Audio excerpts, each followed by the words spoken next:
Welcome to What's the Tea Tuesday, where we discuss relevant news and information for Harper students. I'm Erin Graff, the Interim Associate Dean of Students. And I'm Melanie Duhigg, the Club and Organization Liaison and Interim Administrative Assistant to the Dean of Students. Today we are joined by Dr. Claudia Mercado, Interim Vice President of Diversity, Equity, and Inclusion. Welcome, Dr. Mercado. Please share a little bit about yourself for our students. Sure. So as you said, my name is Claudia. I've been working at Harper for approximately 2 years, and I work in the Diversity, Equity, and Inclusion Office, which is a little bit newer as we are reaching out to help serve our students and then also our employees to make sure we have a diverse workplace, also a space where people feel welcome and included, and then also thinking through like policies and some other challenging things that people go through and seeing how we can resolve some of those issues to get more people through college, and then also employees to be able to be, again, happy of where they're working and moving forward productively. Thank you for sharing. So welcome to the show. We're excited to have you. Thank So you. when we talk about kind of some of the services and things that the college does, one of the things that you did this past year was serve as the chair for the Basic Needs Committee. When we talk about basic needs for our students, what does that entail? Yeah, so I was happy to work with student affairs area on this project. We used up an entire year to be able to look and learn from our students and our community of what basic needs we needed to be able to address and some of the challenges that our students were addressing.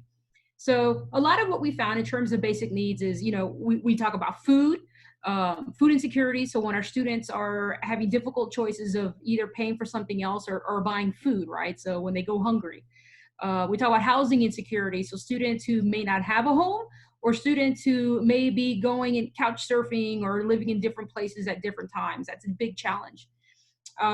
We've also talked about just on the financial end overall, which a lot of this really does stem financially.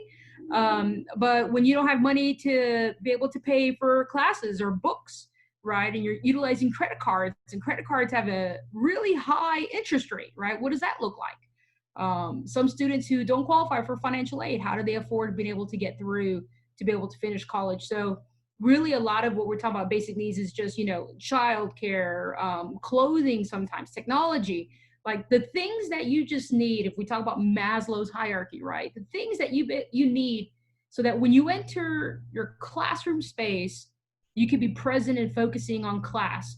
But if you're hungry, or you having an issue or challenge at home, you're worried about your children or the car that just broke down, or you can't, you missed your bus and you're coming into class late, that's a lot of challenges on a student that impacts how they do in the classroom space and academically, right? So our basic needs project started to look and learn from our students to better understand what we could do.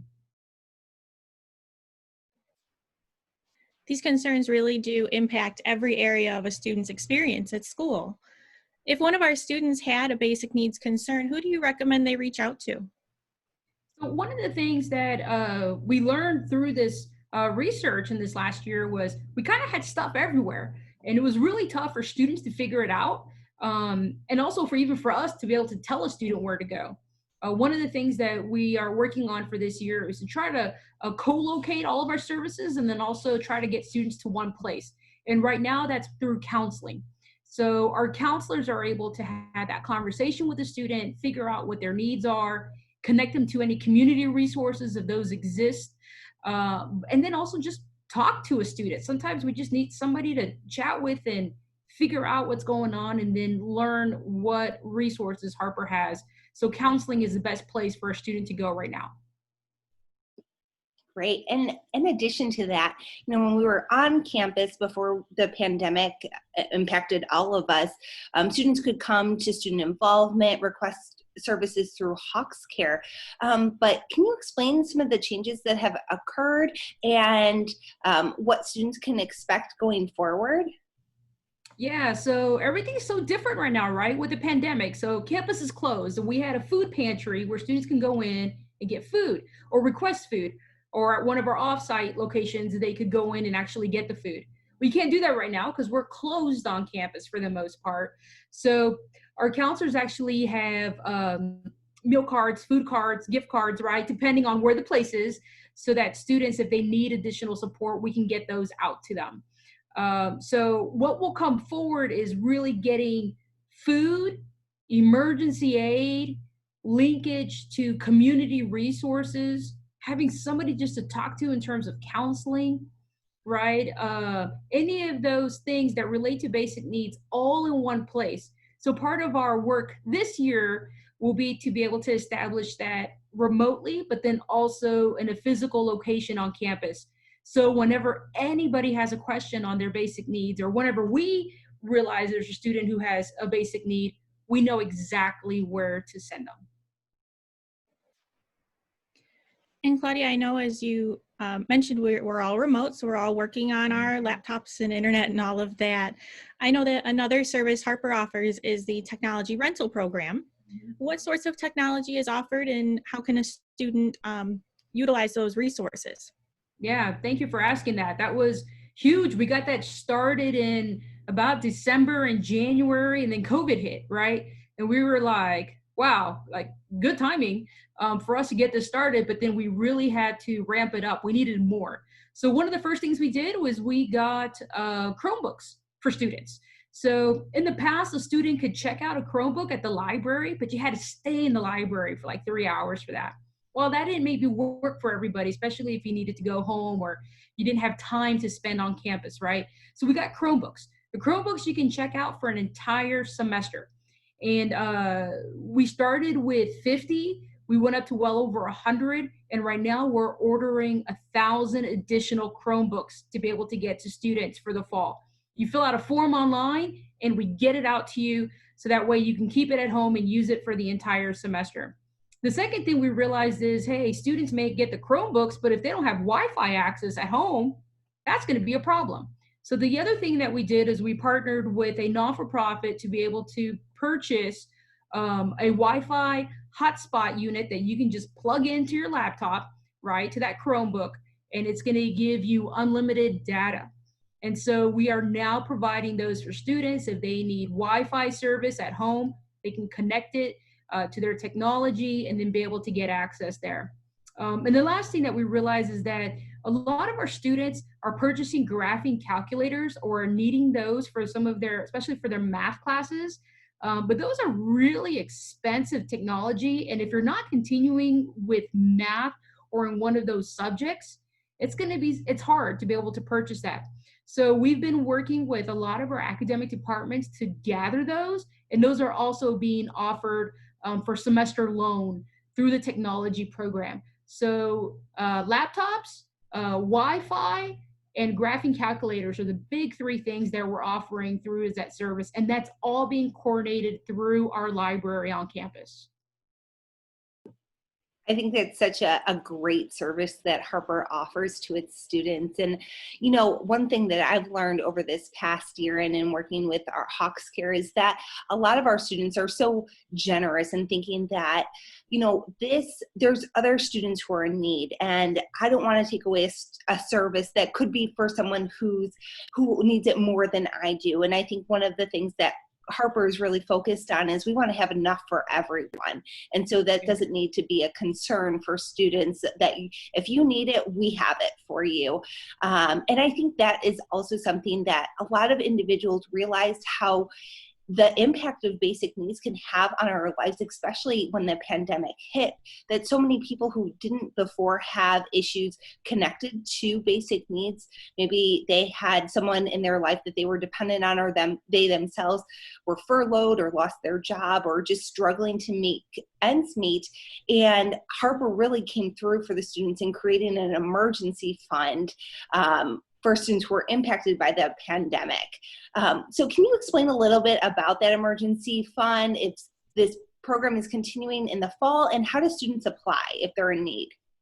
Yeah, right now they would still contact either their academic advisor or the counselor to be able to find the link to be able to apply. So here's what's happening, right? So last year when we started talking about emergency aid, we had a small amount of money. You know, we had donors who gave here and there. But once the pandemic hit, we knew that people were, again, like you said, being unemployed. needing just so much financial hardship, right? Newer than beyond where people were before. So our foundation really stepped up and said, hey, we want to put 50,000 in, and let's get some stuff matched with other people donating. And then all of us started to donate too, right? And then our community started to donate. So we went through, I would say, probably a couple of $1,000s in the past for emergency aid. And again, part of it being really disjointed, like some here, some in this program, to saying, forget that. We're putting everything in one place. We're going to put it online. Students who need it, reach out to us, and we're going to look to see what your situation is, and we're going to give you some money. The aid went up to $500 per student, because sometimes that $500 is a difference between staying in your apartment, right, or getting that car fixed, or just getting that extra meal for that, you know, or food for that month. So we went from a couple of $1,000s to over $300,000 in emergency aid within months. So what's happening now is we're still collecting.